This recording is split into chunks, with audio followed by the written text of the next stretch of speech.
It's not God given. It's something kye weteekamu ng'omuntu. Ne omuntu n'ayogeza arrogance. Nanze temumbuuza bya mabaati. Amabaati gatambula ne gajja mu lujja lwange. He's still a minister. He's still a minister. He's there. So we really have problems.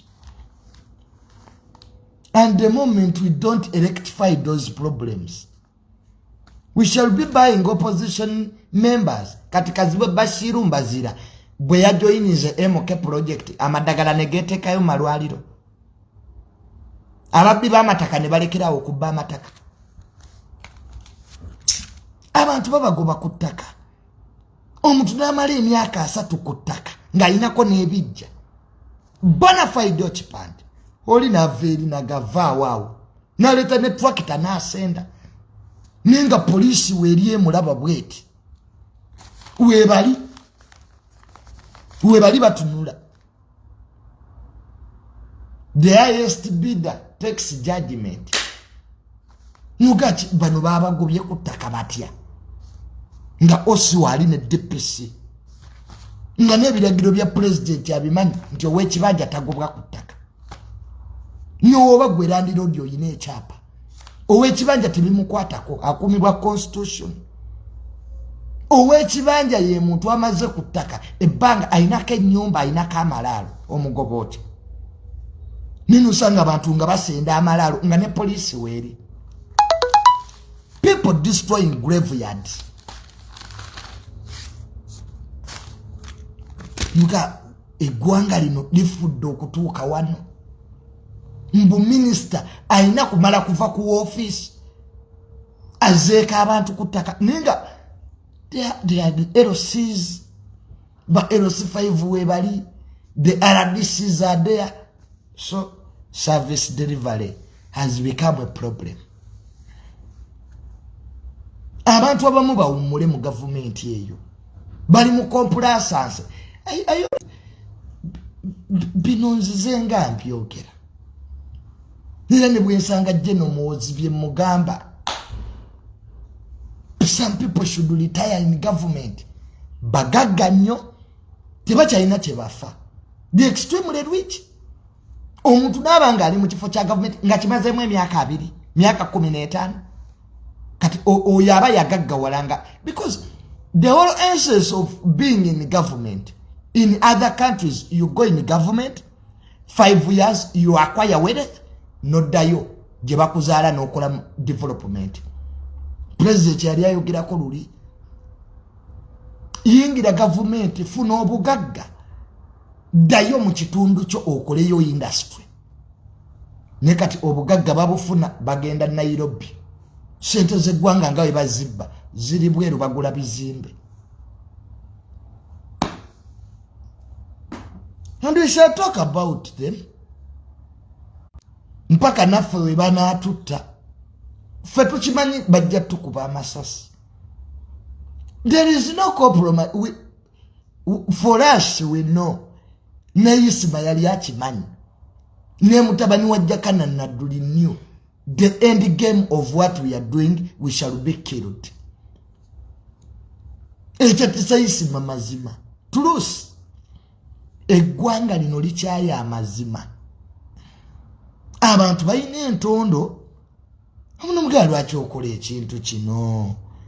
Lwaki ovumaganya pate? Enkyagulira batemu. But the end of Uganda is when people keep quiet. I think people should start realizing that this is their country. Kati munage, Uganda is your country. Sigiri, you are free to ask for emisolo. Jikolachi, you have that right. Let nobody intimidate you. You have the right to ask. They are not doing a favor to you. What we be tongole bya government byogenamu no sango obuwala obusiru. Kase kulitale kaliawo bweke mola bwekali ku WhatsApp. You tell him, you girl, are you stupid? is this a public office jolimu oboloza ya mamawo? People are standing in the line kataddemu headset bweke mola bwekati abantu abamu muli mu bitongole bya government muloza mwamalayo temugambwako abantu mwogera nabo bubi abantu ne batulesa wabiri they are waiting for you really.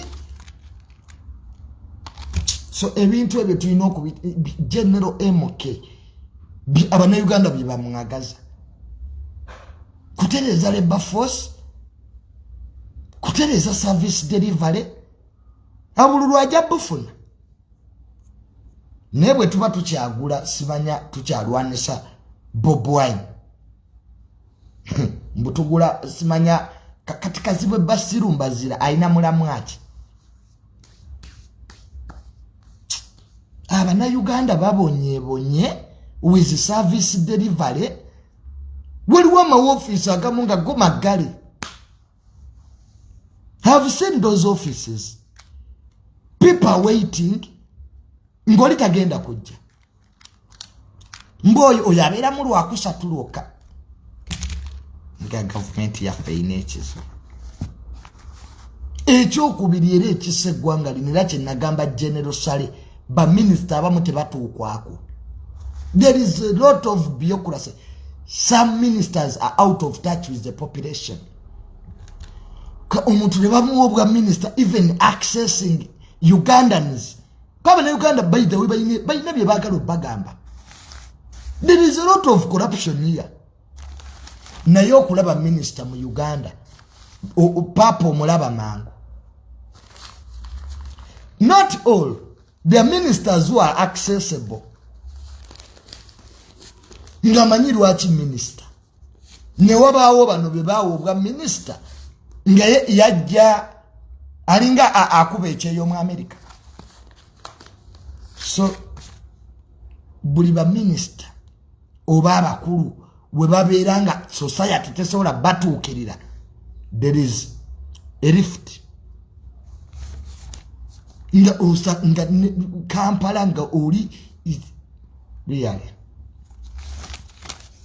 So President Museveni abeerako nnyo kuno.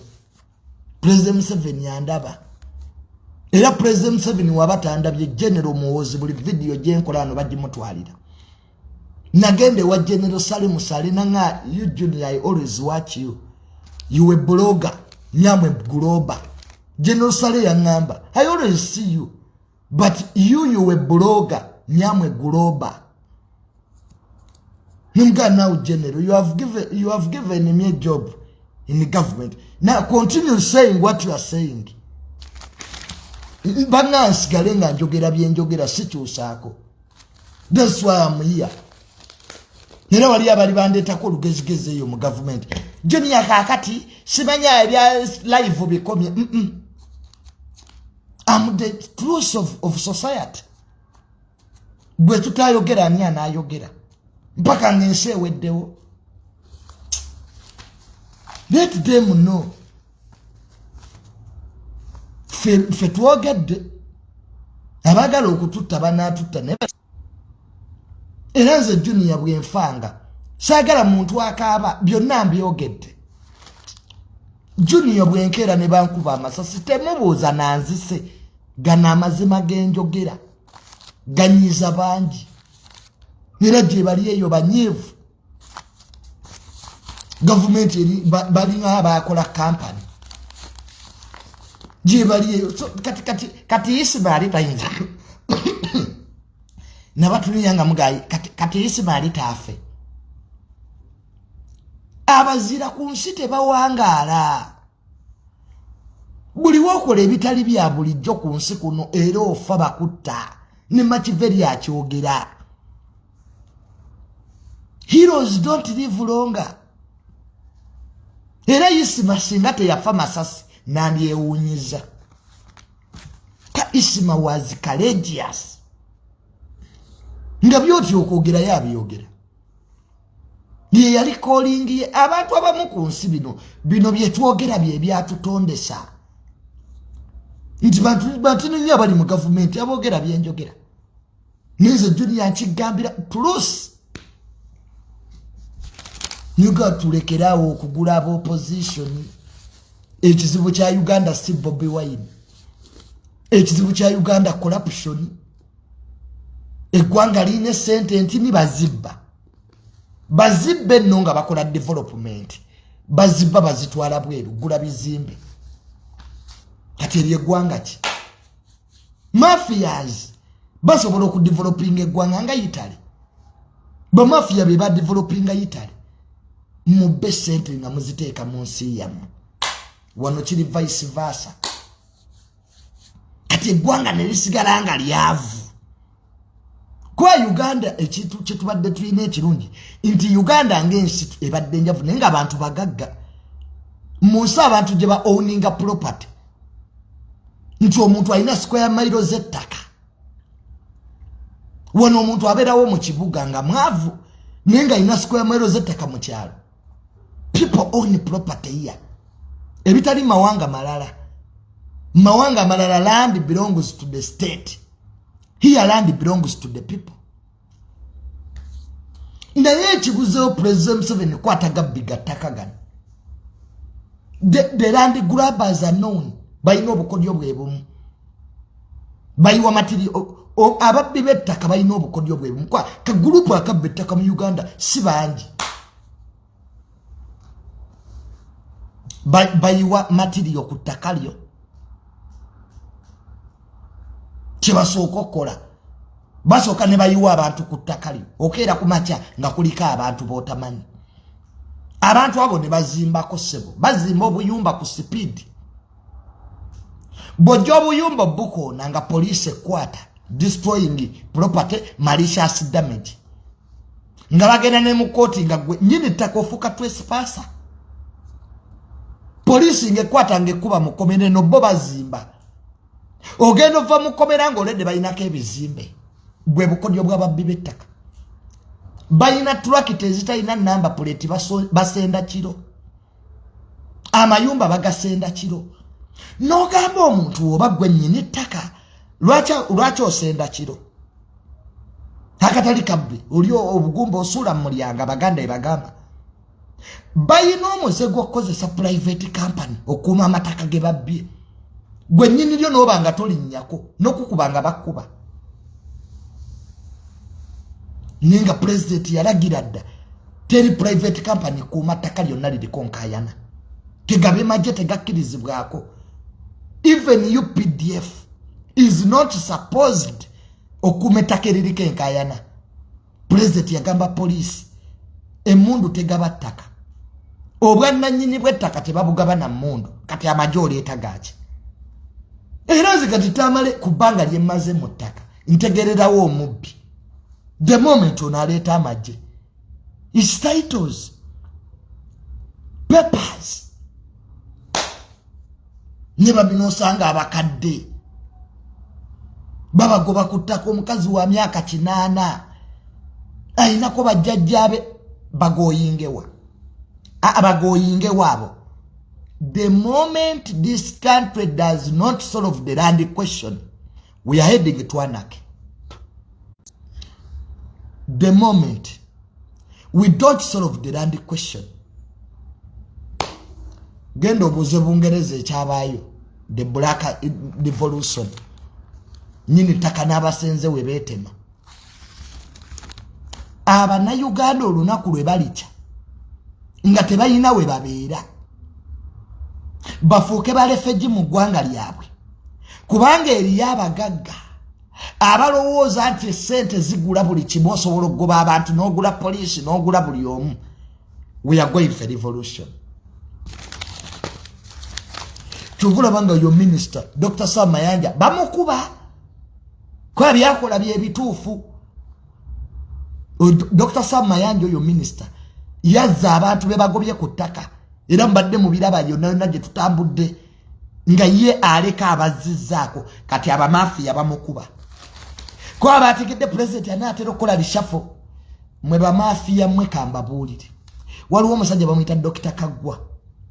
Yagoba abantu awe wakisaawe kakunyu. Nansanga ssebo nange nanvuma. yagoba abebibaja nakuba amayumba gabwe awe wakisa netugamba kino tekijja kusoboka. People cannot be refugees in their country. Ninga bagoba bakadde ne bakwata bakadde ne babasiba mu butofu ngoyinzo kaba amaziga walolabye ko omukazi ow'emyaka 8 nga talina wabeera ng'oyo musajja Dr. Kaggwa minister n'alagira ne anti-corruption nekola report ne tuzza abantu abo ku ttaka kati agula b'amawulire. Kaggwa kankubuulire yo days are numbered. Oyina article ab'amawulire be wasasula nange nonteekamu mbu junior mbu nalya sente. Let me tell you, Dr. Kaggwa, let somebody send you this video. You wait. You tojja kumanya kikubye. If the first family, the president's brothers, abana ba president are humble enough to follow government policy, what about you? You have opened the way you will not win. And it will be costly. Me, I have told you as a friend, there are articles you are giving people money to tarnish the minister's name, the ministry's and my name. That war is costly on you. You wait. Nzoge tujja kumanya kikuba gwe. You abuse me, me technocrat. No geno nvuma. Government tuina biri. Oba tuine ya president ya tule Entebbe. What about this assumption that we have so many? It is one government headed by His Excellency Yoweri Kaguta Museveni. Aliwali Entebbe mu Lubirirwe. So Dr. Kaggwa, if you have another state house anyway, be very careful. Remove my name from your dubious articles. Femutulwanisiza mwagala era genocide kwe kumpe no space yataita masasi. You wanted to kill me? Abapete kabali bagala kunzita. They even wanted to give me poison. Mwabana Uganda, you don't really know what we are going through. Nyenze, I'm at the service of my country. Eranze Junior nebwenkiranga nefa, don't cry for me. I have done what I can. Even if I die now, I have done what I have done. And Uganda will always remember me. Kakati Isma teyavao nekijja kutwalira Uganda emyaka 10 okuddamu ofuna Isma omulala. That's the problem. It will take a Uganda 100 years to get another Jajja Ichuli. That guy was knowledgeable. Isma. Olaba naffe Isma twali tumotia. He had the art of communication. Oyo Isma oyo. Naye, because we don't respect knowledge, we only destroy, we don't build. That's where our country has reached. That's the level. Ninga, we also have a duty to do. So kakati nze Junior, I'm going to the US. Nyenda mu America. Kufumbirwa. Uganda bwegana agenda ofumbirwe. Gand Mali, is there any serious woman with money? Ampase ninedda chika abiri okuva wano. Wali yeyo omukazi alina ku ssente. Ngampulira njagala kuddamu kufumba. Keizi bangambye gyali. Ebijanjala abitokosa namukubiddeko Keizi ngali mu kufumba byenda. Nangamba Junior kanfe mu kiyungu nziremu nkukubireko. Oshegera. So Keizi, we wish you a happy marriage.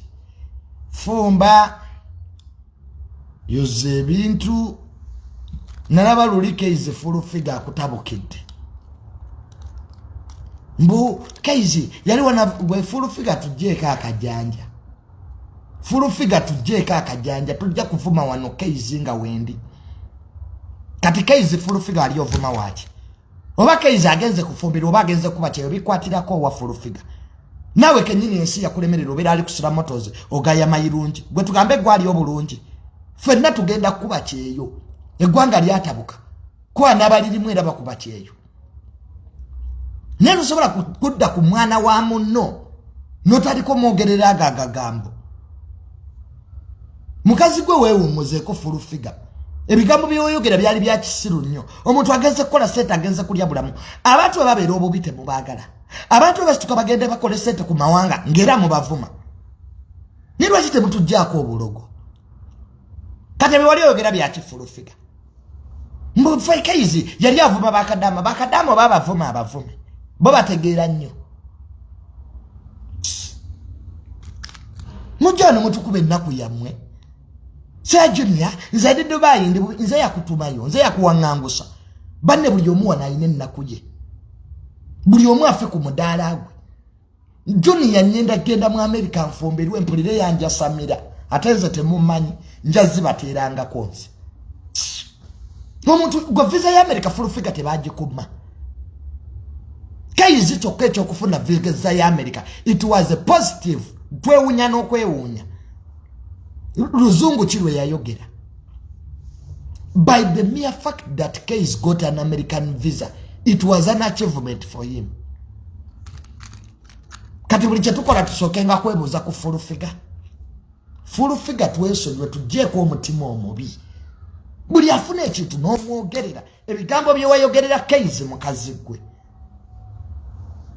mbu yakuvuma wano wakati oba olaba meka wakavuma bameka nze wanvuma dda n'onkola bwoti nakangubi nga twakwesiriikirira mutujjeeko obunaku bwammwe n'accident era gye wafuna teyaliiyo otandise n'okufeekinga accident ofune ku attention ya president n'owenkadde gye walimu gye wafuniramu accident wali otambuliramu yakinnakangubi n'uwa neegwa mungala weruma bwerumi mumwa n'okuba omutwe ku dashboard mbumbu wafuna accident eriwa sigwe wagitegeka nze muzijjako obubaddi bwammwe full figure yetegekera accident gwe kisago kyawo kye walaba omuntu nafuna ekisago kulisa ne bakusiba bandage paka eno nako nnyendo ani gosiriwaza nakangubi saa bintu byakwesiriwaza wano mulwadde yakuba wamma mutwe ku dashboard nuwa tesiba gyatambuliramu yagwa mungala era ng'emmotoka yonna bwegwa mungala omutwe ogukuba ku dashboard ne yeeruma omumwa adozi njalizi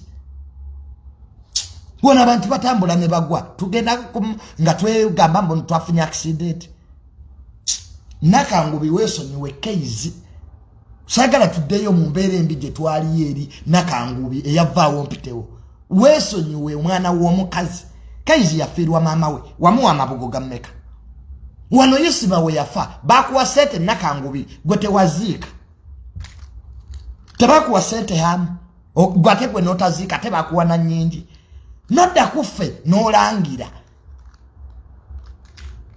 ffe twaziika Isma wadde era amafuta twasabiriza masabirize naye nodda kubaziika n'otuvuma gwe wazifuna tewaziika walyandye so nabagaye mala ku 5 muzaidde akiika 5 abantu ejjemu ebyo ebyekintu by'ekisiru omuntu agenze kunoonya sente omuntu nze abannayuganda mwasobera na bannaye kanyende enfumbirwe mu njasami z'akamwe mujja kumbuulira Junior nyenda kufumba ku nkooba kumanda noonya sente era woba yeeyo ekikazikazi bwamanga kikulu nga kirina ku sente nzija buy me ticket nzija enjoze engoye abaana mbalabirire omuntu afumbayo emyaka gye 5 labadde bataliyo bali fiction tebaliyo bafa siba yimba kayimba didai kyobanga otakulanga onoonya sente totanga omuntu nebino ebyokufumbirwa myaka 2 myaka 3 n'onoba ffe tunobye Mariameka Junior nakanoba Mariameka 2 nfumba bwe noba gye ndinyirira bumusinike ebinyo jolindya wamwe Junior naye afumbirwa nnyo afumbirwe emirimo giriwa Ministry ya planning teina mirimo unemployment yeyongedde the only option boys is getting married nefumbirwa ku mukazi alina sente obeereyo bakulabirire n'omuntu n'ogamba nti wamma wafumbiddwa ne bakwasamira bw'oba obunaku toyina ky'olyanga era boogera nsaba naye Uganda mwasobera kye mwagala wano oba toyina mukazi mu Junior sibanya musiyazi abeera nnyo mu basajja bw'ofuna omukazi nti Junior mwenzi bw'obivaako byonna ne weekuba obusabbuuni ng'era bayomba Abannayuganda oyo mwana yeekuba akasabbuuni abeera yekka what do you want bw'oba n'omukazi oba mwenzi bw'ogamba nti abakazi bavuddeko bagamba oli musiyazi ate bw'oweekuba akasabbuuni noga nti banne ebyo n'abakazi kambaveeko n'abasajja kanneekuba akasabbuuni ng'era Abannayuganda boogera mwagala tukole ki mwagala tugoyingewa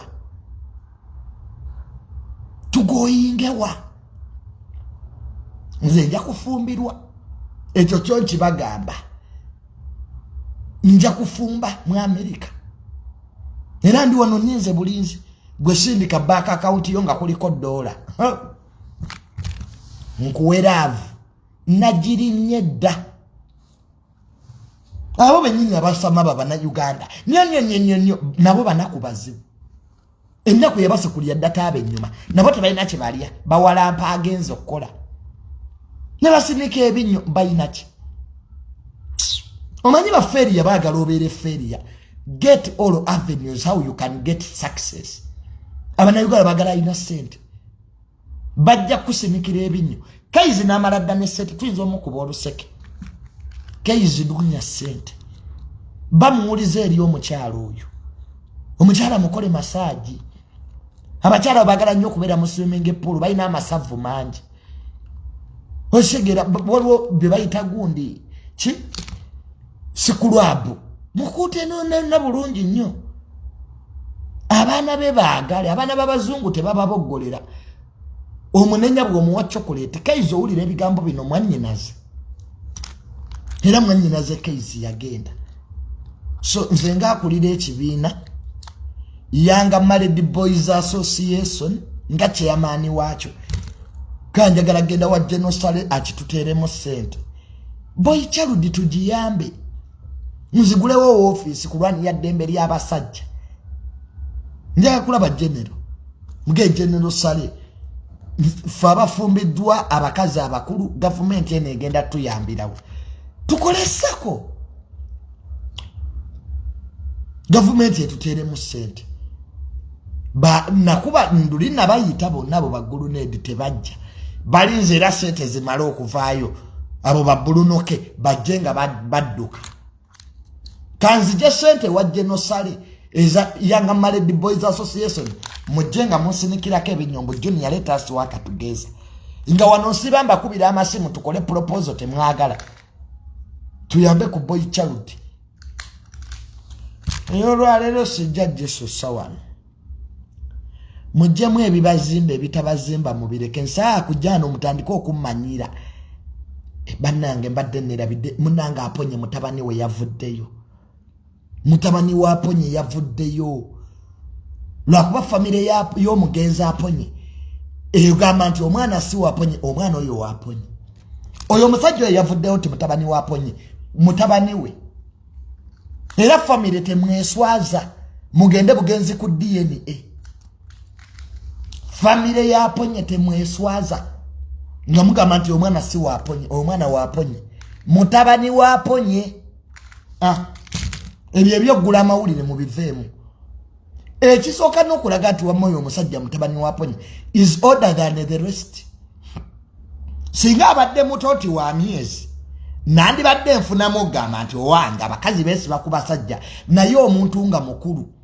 navayo naga nti gundi ye taata wange think twice most of the times babeera batuufu oyo omusajja eyavuddeyo mutabani wa ponye mugende mukole DNA mu America in fact waliwo omukyala ali bweru eyo yagambye yasobola okusasula DNA free of charge family ya Ponyi.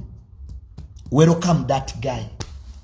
Is the son of the late Aponyi. Nemani abane nnaku zino mulina akamanyiro ogoba otya baganda. Kalize Junior tatanga asobola okufa netandika okugoba abaana. Mboyo mwana siwa tamale Mirundi Jr amanyi ngajjawa. Just get a DNA mukole DNA. Siwa no mu Uganda manye bye Uganda nabyo bya kifere. Mugende mugikolere mu America. Nete muddamu kugoba musajja oyo gwe nalabye. Ne mumulemesa n'okuziika. Kati wamusanga muganda wammwe. Family zimu Aponya abadde musajja w'amaanyi nga mulamu ate temujungulula kitiibwa kye. Kwakati ekibalwanyaganya bya bugagga. Nate mufunemu ka integrity family ejja kuswala. Oyo muganda wammwe. Nze nga bwe nalabye bwenti. That guy is Aponye's son. Bwe muba muwakana go to the DNA. Omanyi omufere alabikirawo n'omuntu ayogeza amazima. Since that guy is old, nza abasajja bagagamba manyi. Bwe baba tebannafuna sente bazaala ewalala. Sigire. Ne bwafuna sente nadda mu kirasi ye. Era ojja kwewunya nga tamale ninayo baganda banga abakulu. Nenga sibamanyi. Before my father got money, yali abeerawa. So abana mwedde ko temusaliranga baza. In fact buli wogoba omwana oba muganda wo oba step brother wo oba olwanisa musayigo omusayi tebagulwanisa. So family ya Aponye tubasaba ku sente ze muyina n'ekitiibwa kye muyina mulikira okukola ebintu ebibaswaza. Oyo omwana temumugoba oba oyo omwami mugende mu America mukole DNA afune rights ze. Omanyi gwe nga bwe kiruma abantu okugoba mu family eyo. Nga you are a son of somebody kati anafuna taata omulala. So tweddeko ebintu ebimu bye tukola bituswaza buswaza.